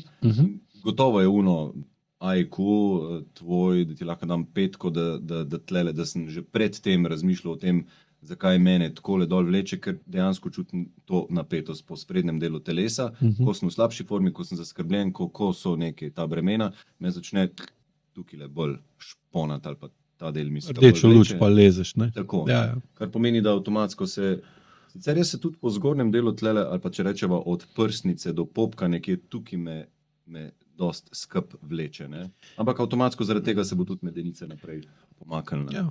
Sicer to bi zdaj lahko povezal pri tebi s tem, kar si prej rekel, da se pretirano počutiš odgovornega za to, če nekaj ni v redu. Ne? Okay, ja. Ker ta del med prsnico pa med popkom imaš v bistvu ta, recimo pleksus, ne? In pleksus je pa v bistvu središče krivde. Če se počutiš krivga, ali pa če ti očitajo nekaj in te postavijo, da si kriv, recimo v tvojem primeru, ker si pretirano rekel, da se pretirano prevzemaš odgovornost, če nekaj ni v redu, recimo, da vidiš, da publika se ne odzove dobro, pa da sploh nima veze s tabo, da je nekdo drug nekaj narobe ocenil ali pa narobe izvedel, ti prevzameš odgovornost nase in ko prevzameš odgovornost nase za nekaj, kar ni dobro, se ti aktivira občutek krivde. In te pa stisne v predelu pleksusa in zležeš skupaj. In pa seveda se aktivira sprednja muskulatura med koleni pa med rameni, med ključnicam in pa se ti medenica zafrkne gor. Ne. Pa, tukaj je v tvojem primeru verjetno ta pretirana odgovornost, ne, ali pa prevzemanje odgovornosti nase. Imaš pa lahko tudi primere, da je nekdo bil kriv, ker je na določenem nastopu nekaj naredil narobe ali pa so ga okrivili, pa ima negativno izkušnjo z javnim nastopanjem, ne? Da je bil neodgovoren, da je nekaj rekel, naredil, pokazal, ker se je pol pokazal za slabo, pa so ga pol obsojali, pa so ga okrivili za nekaj. In pa recimo, ko taka oseba se uči javnega nastopanja, že takoj avtomatsko podzavestno gre v tako držo, ki je Anja opisala, ne? In je pretirano zaskrbljen ali ga pa je pretirano strah, kako se bo publika odzvala na njegovo komunikacijo, ne? Ker komunikacija je akcija, odziv publike je pol reakcija. Ne? Zdaj, če se bojiš že a priori reakcije na tvojo akcijo, ne, bo podzavestni del živčnega sistema povečal mišično napetost po sprednjem delu telesa, da bo naredil ščit, ne, da ti ne pridejo do živga. In pa seveda, če hočeš pa ščit ustvariti, moraš pa dvigniti mišičen tonus, in če dvigneš mišičen tonus, se mišice skrajšajo, in če se mišice skrajšajo, se spremeni drža v tako, da ti medenico povleče gor, ne, prsnico ti potisne dol in greš v rdečo luč, pa ponovače kolena skupaj stisneš. Lahko spet tukaj dobiš tudi eno od razlag, zakaj ženske pol prekrižajo noge prej kot moški, ne? Da lažje, da teže začutijo, ali pa da lažje blokirajo ta občutek stiske ali pa strahu, ali pa kaj pa če kaj narobe rečem, kaj pa če sem se narobe oblekla, kaj če nisem tako dobro naličena, ko mislim, ali pa na tak način, ne. V povezavi s tem je pa še nekaj zanimivo, veš kaj, na kaj sem se spomnil, da pri marsikateri ženski sem pa opazil nekako takole, da malo je povezavi s tem, no, ker so govorili o tem, ampak da hkrati skratka, prsni del navznoter in tudi brado malo nižje. In bi spet po svoji intuiciji bi rekel, seveda, tukaj imamo spet za žensko en občutljiv del, zelo ženstven del. V mladosti začnejo fanti hitro zafrkavati tiste punce, ki so dobile malo prej prsi. Ne? In to je neverjetno, ne? Koliko žensk, ki ima malo večje prsi, v resnici jim je to nekaj najbolj groznega. Joj, cel life, ne, so me sezali glede tega in potem ne, tega v resnici ne mara. No, ampak da ta del skrivati, se mi zdi, da tudi hitrej pride zaradi tega. Mislim, da ta del bo pa ženska, se mi zdi, avtomatsko, kadar je v tej ranljivi poziciji ali pa v nekem občutju nevrednosti, da ga bo začela malo bolj navznoter vleči ali pa skrivati. Ali pa je to zgolj... Seveda, če gledamo Hrvate, ki imajo dosti bolj tak opisen jezik, se mi zdi pri določenih stvareh kot Slovenci, oni imajo prav izraz, da se izprsijo, ne? Da je ponosen, da se zdaj pa ven meče, ne? Kaj je, ne? Ali pa, lej, to sem jaz, ne? In prsi porine ven, ker se s tem izpostavlja, ne? To je med primati že, ne? Še one opise Seveda, se po prsi. gorila, ne? Ali pa tudi druge, ne? Je pa logično, če imaš pa ti v telesu nasproten odziv, izprsiti se, ne? Je pa, da se not potegneš, ne? In gre spet v rdečo luč. Rdeča luč je pa umakne se, delaš distanco med sabo pa med tistim, kar te ogroža, ne? In pa gre spet v tako govorico ali pa telesno držo, ki pa spet, kako si že na začetku rekel, spada v tistih 55%, ne? Vizualne komunikacije. In pa seveda, ko te sprednje mišice napneš na višji tonus, s tem omejiš vdih, ne? Ker vdih je pa glih to, da se izprsiš, ne? Pomeni, pri vdihu bi mogel zmanjšati tonus mišic sprednjega dela prsnega koša, da se lahko prsni koš razširi, zmanjšati bi mogel tonus trebušne mišice, da gre lahko trebušna prepona dol, ker zdaj, če hočemo, da gre trebušna prepona dol, mora iti trebuh ven, ne? In pa lahko ti globoko dihneš. Zdaj, ti pa sam zelo dobro znaš razložiti, koliko je pomembno dihanje za barvo glasu, pa melodijo glasu, ne? In pa vidiš, da pa teh, recimo 55%, da gre spet v odstotke, vpliva pa na tistih 37, ne? 38, je pa ta barva glasu, ne? In zdaj, če nekdo lahko pri vdihu globok sprosti sprednji del telesa, pomeni, da ga ni strah odziva na tisto, kar bo povedal skozi izdih, ne? Bo imel drugačno barvo glasu, ne? In pol ta telesna drža vpliva na tvoj vdih, tvoj vdih pa vpliva na tvoj izdih, izdih pa vpliva na to, kar boš povedal, ne? In kako, recimo, da se dotaknemo še tega dela, kako sposobnost bolj ali manj sproščenega dihanja vpliva na tvojo, recimo, na verbalno komunikacijo. To pa mogoče spet pri tistem, kar sva zadnjič govorila, da je treba skozi neke napore, skozi neke neprijetnosti iti. Namreč med govorjenjem ali pa med petjem mi avtomatsko podremo naravno strukturo dihanja.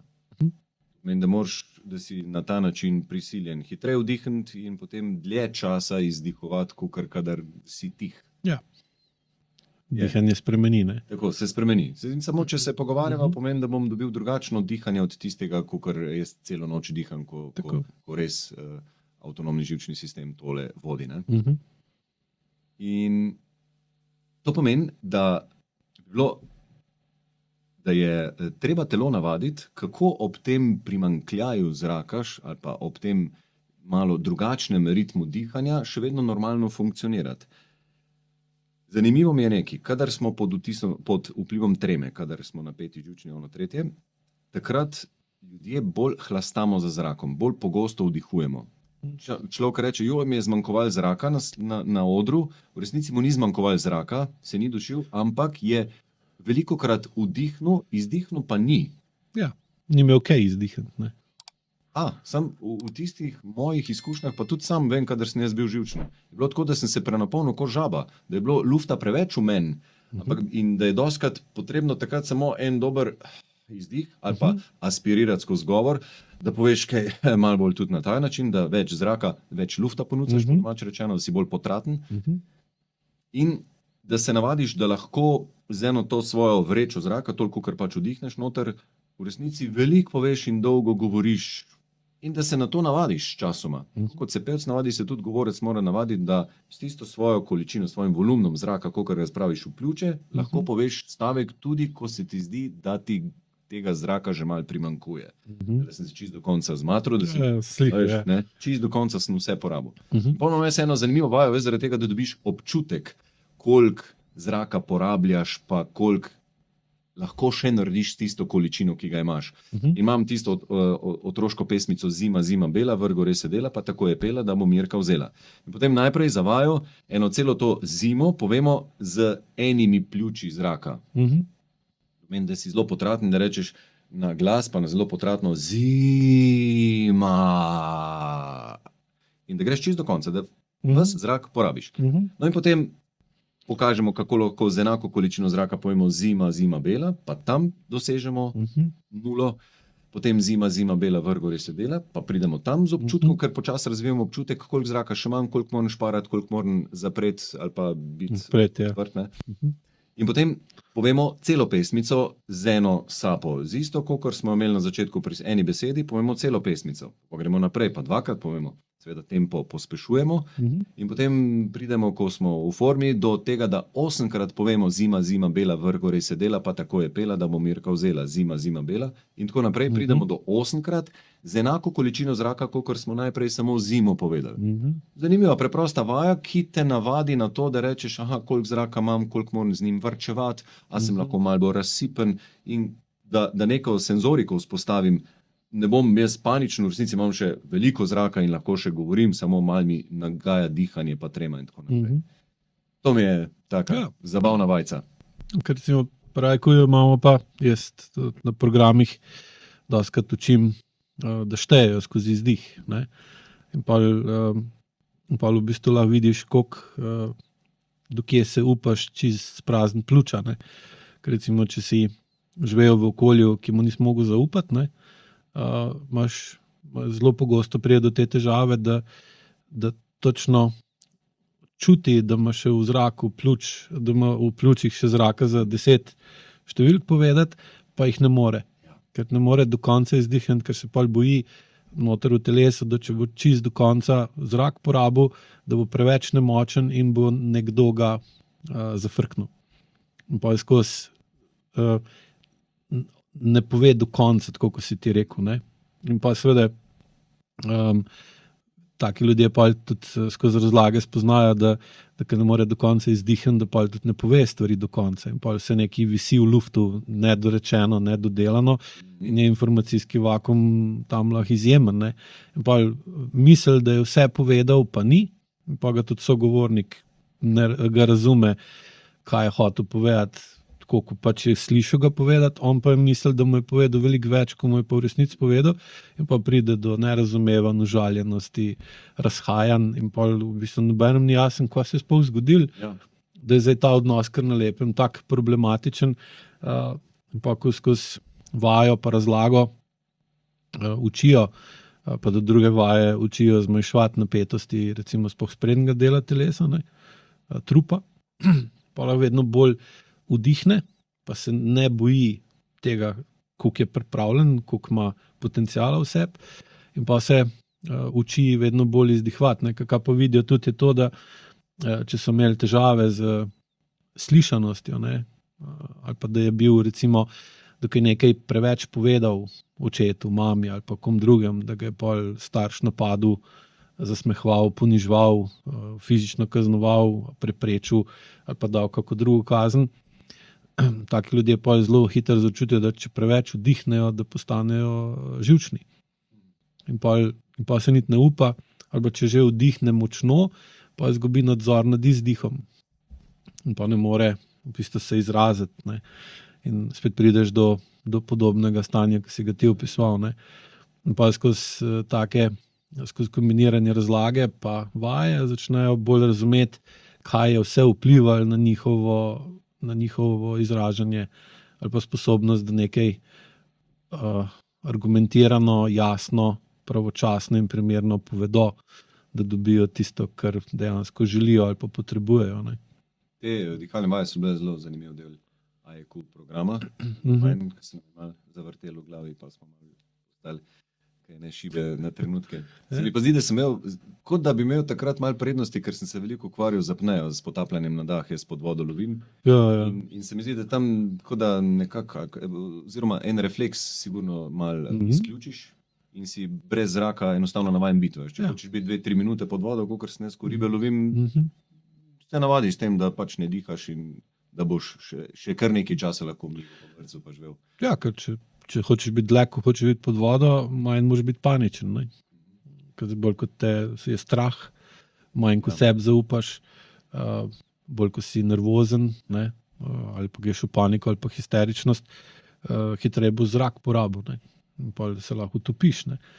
In jasno, da je to recimo potapljanje na dah za sposobnost govorjenja pomembno. Ne? Čeprav iz prakse pa vidim, da ljudje, tako kot si sam rekel na začetku, ne, da te, ki so zelo dobri v potapljanju, so ponovadi zelo introvertirane osebe, ne, samotarski bolj. Ja, tudi film je bil, sicer je že starejši. Grand Bleu. Ja, ne, tam vidiš, da so to, recimo, te, ko so ekstremisti, ne, ko res lahko, delal sem z enim, ki je lahko držal zrak zelo dolg časa, in je tudi skozi to vajo štetja prišel do takih številk, ki jih nikoli ne prej, ne pol nisem doživel. Je bil lahko rekli čuden, ne? Ker se poskuša umakniti nekam, kjer ni drugih ljudi, ne? In to je pod vodo, ker tam je najmanj gužve. Sama tišina. No? Ja. Čisto taka zanimiva tišina je. Ja, drugačna. Ne? In tam si bolj od sebe odvisen, ne? Nisi odvisen od drugih. Kot si rekel, koliko odgovornost za napake drugih ljudi prevzemaš nase. Ne? Pa pogosto recimo ljudje, ki imajo to še močneje izražen, pa ugotovijo, da manj, ko so z drugimi ljudmi, manj odgovornosti za druge napake rabijo oni prevzemati nase. Ne? Zdaj, če velikrat si ti kriv za nekaj, ker je nekdo drug naredil, pa ti začnejo drugi ljudje iti na živce. Ker je spet čist logično. Ne? In pa se umikaš v neko samoto. Zdaj pa eni grejo pod vodo, drugi grejo v hribe, tretji grejo, ne vem, v puščave, četrti dajo slušalke gor, pa nič ne vidi, nič ne sliši, ustvari mehurček, tudi če v mestu je dejansko sam. Ne? Tukaj je veliko teh različnih kombinacij. Ne? Pa zdaj, da počasi zaključiva, ker vem, da imaš druge obveznosti vse. Ko smo zdaj tukaj bila pri zaupanju, ne? Ja. Koliko zaupanje v sebe, pa v svoj glas, pa v sposobnost, da boš kljub temu, da si na očeh drugih ljudi, recimo na odru, ne? Ali pa pred kamero, povedal pa izvedel tisto, kar želiš, da jim boš dal tisto, kar misliš, da oni hočejo ali pa potrebujejo tebe. Jaz sem tukaj malo pragmatičen, bi rekel, in sicer, da tako v tem stilu, da čudeži se veliko lažje pa prej zgodijo, če jim malo pripravimo teren. Ja. Da zaupanje je nekaj, zaupanje vase, nekaj, kar lahko jaz gradim, lahko to treniram. Lahko treniram samozavest, lahko treniram spontanost, lahko treniram avtentičnost. Torej, to, da bom jaz čim bolj v svoji koži, mogoče sem to že zadnjič govoril, ampak to, da bom jaz, ne samo, da bom zvenel dober, ampak da se bom dober sam s seboj počutil, da bom jaz v svoji koži prepričljiv, samemu sebi všeč, da bom dober zvenel, da bom avtentičen, da bom spontan. To lahko treniraš. Ne? Z več treninga ne pomeni, da se boš en tekst piflal na pamet, pa da boš zaradi tega samo še bolj nekdo drug, ampak daj tako treniri, da boš samo še bolj ti. Ne? Da greš v smer lastne avtentičnosti. Ja, na mal višjih obratih, kakor si mogoče sicer. Seveda se bova midva mal drugače pred mikrofonom pogovarjala, kakor pa tamle na kavi, ampak še zmeri se vidi Aleš, Boštjan. Ali si ostal to, ali si postal čist nekdo drug in se začel obnašati drugače. Vsak javni nastavek, vsak oder v določeni meri nas potisne v to, da začnemo igrati nekoga drugega. In zdaj z vajo, s treningom, z glasno vadbo, ti si rekel, da trening pa vadba pa vas nekaj drugega pomeni, ampak jaz to izenačujem, ne? Z glasno vadbo narediš največ, samo probi čim večkrat na glas povedati, tako da se ti bo fajn slišal, da boš našel svojo energijo, našel svojo gestikulacijo, da boš čim bolj zanimiv in ja, seveda, s kakšnimi trenerji pa tudi fajn včasih dela, to veš, ker včasih se res človek zacikla, ti pa jaz rečem, to besedo poudari, moj bog, se ti Marija prikaže, a ja, zaradi tega ni stavek zvenel, ker bi moral zadnjo besedo v njem poudariti, zdaj pa zveni tako natur. In Zaupanje vase se torej, po mojem mnenju, kar se tiče javnega nastopanja, za ostale stvari ne vem, ampak da si na odru malo bolj prepričljiv, se zgradi tudi s treningom. Vsak ima svoj kovček, vsak ima svojo prtljago. Enemu je malo lažje tlele, enemu pa nekje drugje. Mogoče je tebi malo teže biti na odrih pa pri javnem nastopanju, nekomu drugemu je pa nekje drugje teže. Nek svoj kovček imaš, v redu, nes ga, in v resnici, če imaš težji kovček, pa če si se ga naučil nositi, si v resnici še več profitiral, kot korunke ima lažjega, pa mu je to levom rukom. Ne? Ja. Ampak, samo v primeru, zdaj govorim za IQ-ja, Ja? da bo znal ta težek kovček z leti delati lažji. Ne s tem, da boš ti močnejši, ne? Ampak da boš znal bolj reševati težave, ki jih tvoji predniki niso znali rešiti, in so ti dali težek kovček že od vsega začetka, ker z leti postaješ vedno šibkejši, po naravno. To je čisto naravna logika. In če ta kovček ostaje enak težek, te bo na koncu pokopal pod sabo. Ne? To je to. Pa. Za ene stvari smo mi, za ene stvari ste pa pol AEQ, ja. In dela bo vedno dovolj.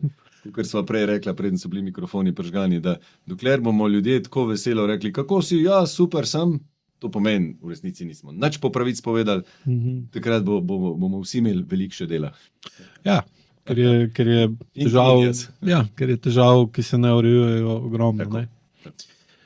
Bi za konc še kaj povedal, smo kaj pozabili, itak, da jaz sem imel pripravljenih spet veliko več vprašanj, ko se jih dobil, ampak to je spet priprava, ne? Ker je lažje pa tudi biti kreativen pa spontan, če si pripravljen, tako kot si rekel, ne?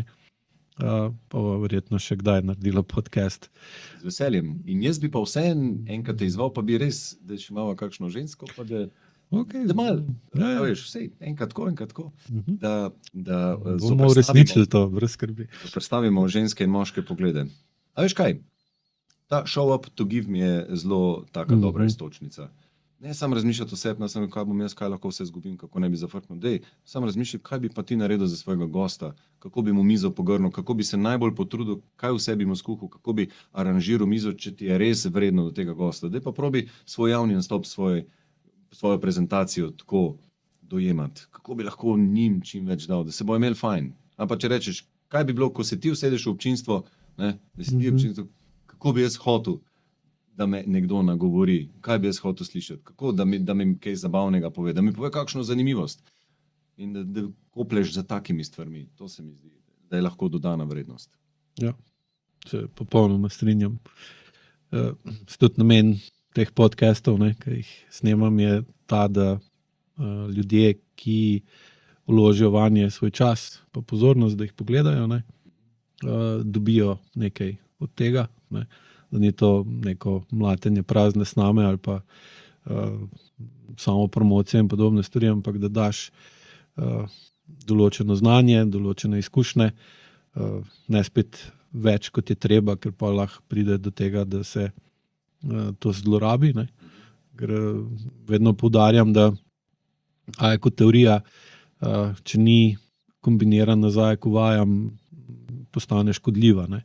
Ker da sledi, zdaj sem pa to slišal, zdaj to razumem, zdaj bom pa to uporabil. Ne? Sam se to, sploh kaj jaz govorim, ali pa tudi AEQ učitelji, temelji na tem, da ti skozi AEQ vaje spreminjaš živčno-mišični sistem, ne? Spreminjaš senzorno-motorni sistem in s tem postajaš drugačna oseba in potem tisto, kar si se učil ali pa slišal, razumel, spreminjaš v nekaj, kar si dojel, spoznal, sprejel in pa v bistvu to pride v pravilno uporabo. Ne.